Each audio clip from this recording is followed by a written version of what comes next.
Assalamu alaikum to all. Most welcome Universal Academy once again.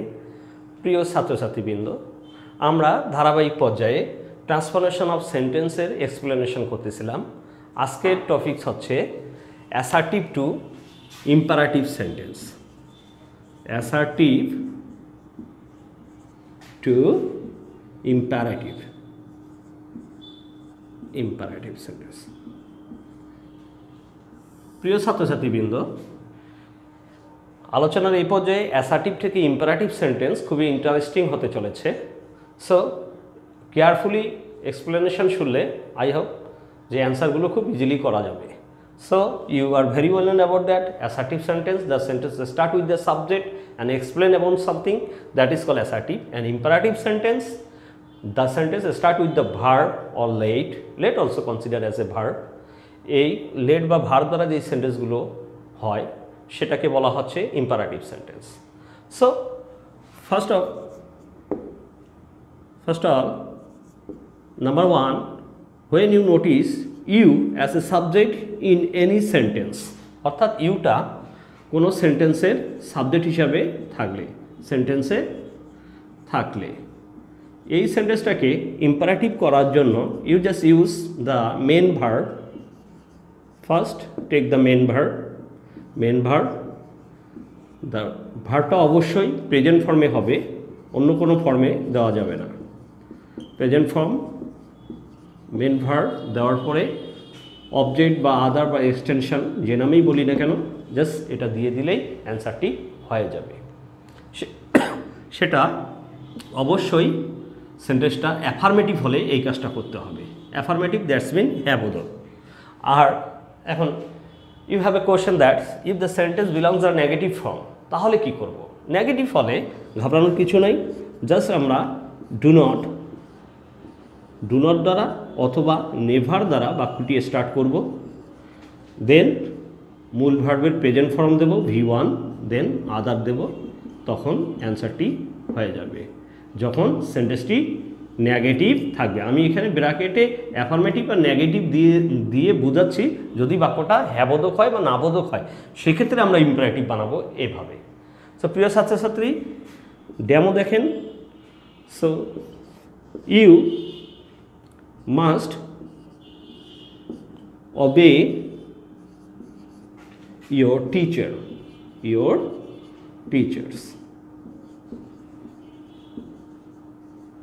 So they will given the direction to make it imperative. In brief, imperative. How to make this imperative sentence, dear student? আমরা দেখলাম যে সেন্টেন্সের শুরুতেই you as a subject হিসাবে use করা হয়েছে। So আমরা খুব ইজিলি করব যে আমরা সাবজেক্ট আর অক্সিলারি ভার্ব বাদ দেব, জাস্ট মেন ভার্বের প্রেজেন্ট ফর্ম দিয়ে কাজটা করব, যেহেতু বাক্যটা হ্যাঁ বোধক। সো obey your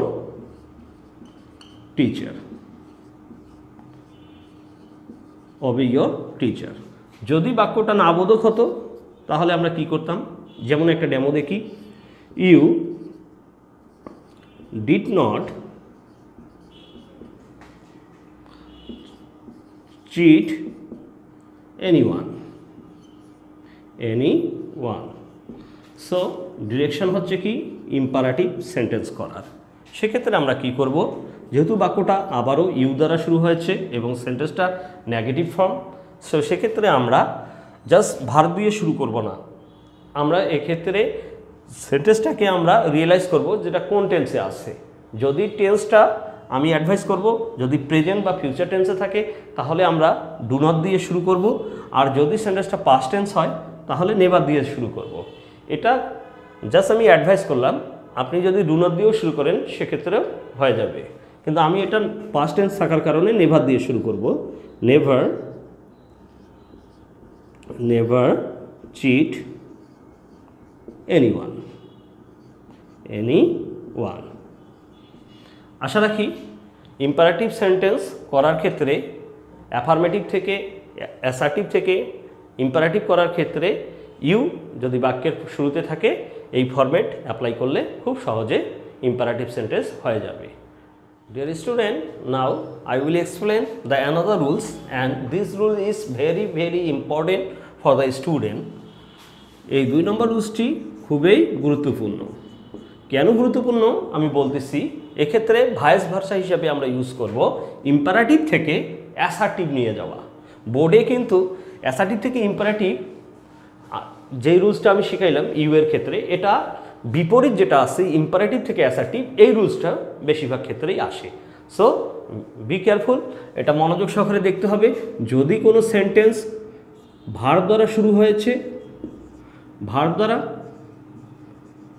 দ্বারা অথবা সেন্টেন্সটা ডু নট দ্বারা অথবা সেন্টেন্সটা নেভার দ্বারা শুরু হয়েছে এবং ব্র্যাকেটে তারা ডিরেকশন দিয়েছেন মেক ইট অ্যাসার্টিভ করার ডিরেকশন দিয়ে থাকলে তখন আমরা কি করব? আসলে আমাদেরকে রিয়েলাইজ করতে হবে যে অ্যাসার্টিভ সেন্টেন্স, আমি আগেই এক্সপ্লেনেশনে বলছি, ডেফিনেশন বলেছি, the sentence start with the subject and explain about something, that is called assertive. So assertive sentence, whatever that the subject is affirmative or negative, যাই হোক না কেন আমার নিয়ে যাইতে হবে। যদি অ্যাফার্মেটিভ থাকে অ্যাফার্মেটিভে, তো আমার সাবজেক্ট ডেফিনেটলি লাগবে। যদি নেগেটিভ ওয়ালা সেন্টেন্স থাকে ইম্পারেটিভ, সেটাতেও যদি আমি অ্যাসার্টিভে ডাইভার্ট করি তাও আমাকে সাবজেক্ট লাগবে। সেক্ষেত্রে আমি অ্যাডভাইস করবো স্টুডেন্টদেরকে আসলে তারা কি করবে। ম্যাথমেটিক্যাল ফান্ডামেন্টালে একটা রুলস আছে যে আমরা দেখি যে যদি কোনো একটা ডিজিট থাকে দ্যাটস মিন 5, তাহলে ওর নিচে অবশ্যই 1 আছে। যদি থাকে 2, তার মানে below the 2 there is present 1। এটা হচ্ছে ম্যাথমেটিক্সের একটা রুলস।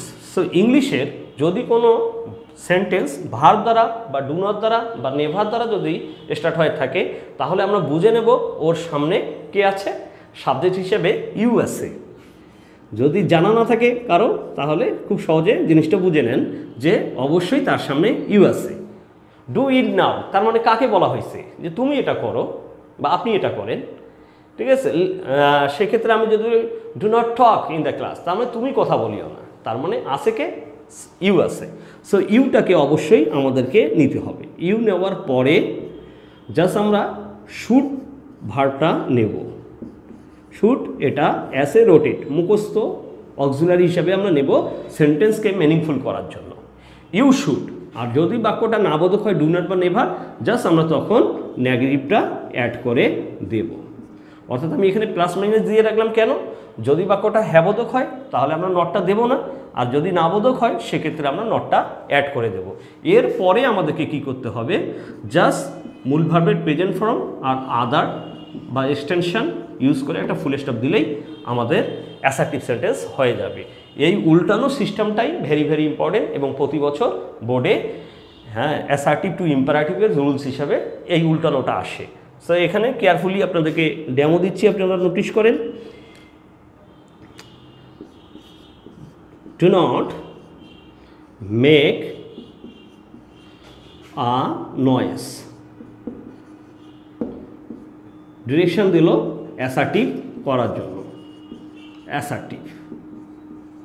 সো আমরা অ্যাসার্টিভ করতে গেলে আমার কী লাগবে, আসলে এই সেন্টেন্সে আমার সাবজেক্ট নাই, সেক্ষেত্রে আমার সাবজেক্ট লাগবে। আমি খুব সহজে বলে দিচ্ছি, বাক্যটা না বোধক হলে ইউ শুড নট পুরাটাই মুখস্থ হিসেবে আমরা ইউজ করে দেবো। ইউ শুড নট, যেহেতু নেগেটিভ আছে ইউ শুড নট, এখন আমরা ভার্বের প্রেজেন্ট ফর্ম থেকে শুরু করব, মেক আ নয়েস। যদি সেন্টেন্সটা ভার্ব দ্বারা ওরা হ্যাবোধকমূলক সেন্টেন্স থাকে, প্লিজ ডেমো হচ্ছে please help me, help me. এখন ডিরেকশন দিল মেক ইট অ্যাসার্টিভ। প্রিয় ছাত্রছাত্রীবৃন্দ, এক্ষেত্রে ঘাবড়ানোর কিছু নাই। প্লিজ এটি একটি অ্যাডভার্ব বসেছে, তো সেন্টেন্সের মিনিং ঠিকই আছে, অর্থাৎ সেন্টেন্সটি অবশ্যই ভার্ব দ্বারা শুরু হয়েছে। প্লিজ হেল্প মি, সেক্ষেত্রে আসলে এখানে মেন ভার্বটাই প্রাধান্য পেয়েছে। অ্যাসার্টিভ করতে বলেছে, তার মানে আমাকে লাগবে সাবজেক্ট ইউ। যেহেতু এটা হ্যাবোধক, আমি শুধু শুডটা ইউজ করব। You should help me. Please যেহেতু কমা দিয়েছিল, সেক্ষেত্রে আমরা ইউজ করে দেবো কমা দিয়ে শেষের দিকে। এটি খুবই গুরুত্বপূর্ণ একটি রুল ছিল অ্যাসার্টিভ টু ইম্পারেটিভ বা ইম্পারেটিভ টু অ্যাসার্টিভের ক্ষেত্রে। এরপরে 3 নম্বর রুলস বলবো আমি। 3 নম্বর রুলসটি হচ্ছে যদি if any sentence start with let another kind of the subject, extremely sorry, সেন্টেন্সটি শুরু হচ্ছে যে কোনো অন্য কোনো subject except you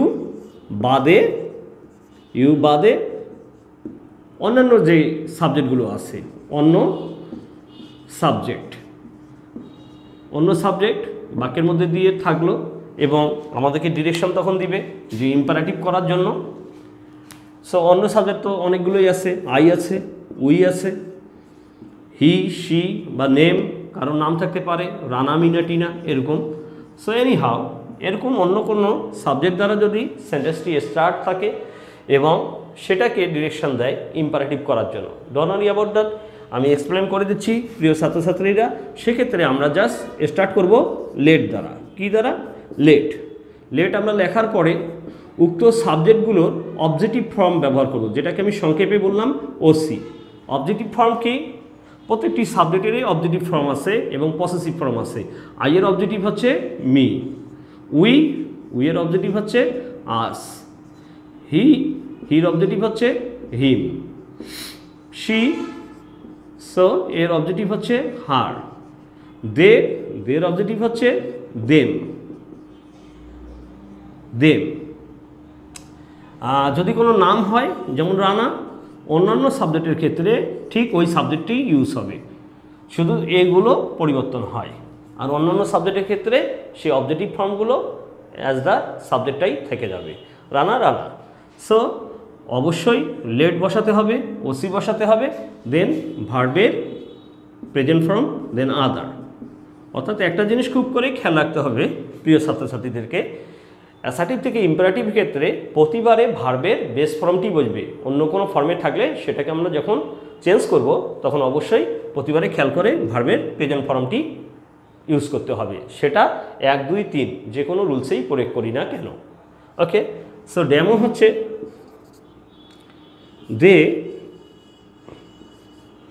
they are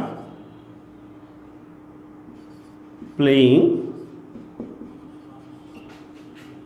now। এখন ডিরেকশন দেওয়া হচ্ছে যে ইম্পারেটিভ করার জন্য। সো এক্ষেত্রে আমরা খুব ইজিলি করতে পারবো, ফরম্যাট দিয়ে দিছি যে এটা যেহেতু ইউ বাদে আছে অন্য সাবজেক্ট, সেক্ষেত্রে আমরা স্টার্ট করব লেট দ্বারা। লেট আমরা প্রয়োগ করলাম, লেটের পরে আমরা সাবজেক্টের অবজেক্টিভ কেসটা প্রয়োগ করব। দের অবজেক্টিভ কেস হচ্ছে কি? Them, let them. তারপরে আমি কি বলেছি? ভার্বের প্রেজেন্ট ফর্ম, অর্থাৎ মূল ভার্বের প্রেজেন্ট ফর্ম। সো অক্সিলারিটা আমরা নেব না, এই অক্সিলারিটা নেব না। মেন ভার্ব আইএনজি দিয়ে আছে, আইএনজি আমরা দেব না, কারণ ভার্বটির বেস ফর্মটি আমাকে বসাতে হবে। সো বেসটা বসালাম প্লে নাও। সো উত্তর হয়ে গেল। এখন অনেক স্টুডেন্ট আমাকে কোশ্চেন করেছে যে স্যার সেন্টেন্সটি অন্য সাবজেক্ট দিয়ে থাকলো কিন্তু সেন্টেন্সটি যদি নেগেটিভ থাকে সেক্ষেত্রে আমরা কি করব? সেক্ষেত্রে আমরা জাস্ট লেটটার পরে একটি নট এই শব্দটি প্রয়োগ করে দেব। যেমন যদি আমরা এরকম সেন্টেন্সে থাকতো দে আর নট প্লেইং নাও, সেক্ষেত্রে আমরা বলতাম লেট নট, আগে লেটের সঙ্গে সঙ্গে আমরা নট বলে দেব, তারপরে দেম প্লে নাও। সো আশা রাখি প্রিয় ছাত্রছাত্রীবৃন্দ এই পর্যায়ে আমরা অ্যাসার্টিভ থেকে ইম্পারেটিভ সেন্টেন্সগুলো খুব সহজে বুঝে ফেললাম। নেক্সট ভিডিওতে অবশ্যই আমি অ্যাসার্টিভ থেকে এক্সক্লামেটরি সেন্টেন্স এক্সপ্লেন করব। সো নতুন ভিউয়ার্স যারা আছেন, যারা দেখতেছেন, ফলো করতেছেন, তাদেরকে রিকোয়েস্ট করব আমাদের চ্যালেঞ্জটাকে আপনারা লাইক, শেয়ার এবং সাবস্ক্রাইব করে দিবেন এবং অবশ্যই কমেন্ট বক্সে কমেন্ট করবেন কীভাবে আরও আপনাদেরকে আমি উপকৃত করতে পারি। সো সবাই ভালো থাকবেন। টিল দেন, আল্লাহ হাফেজ।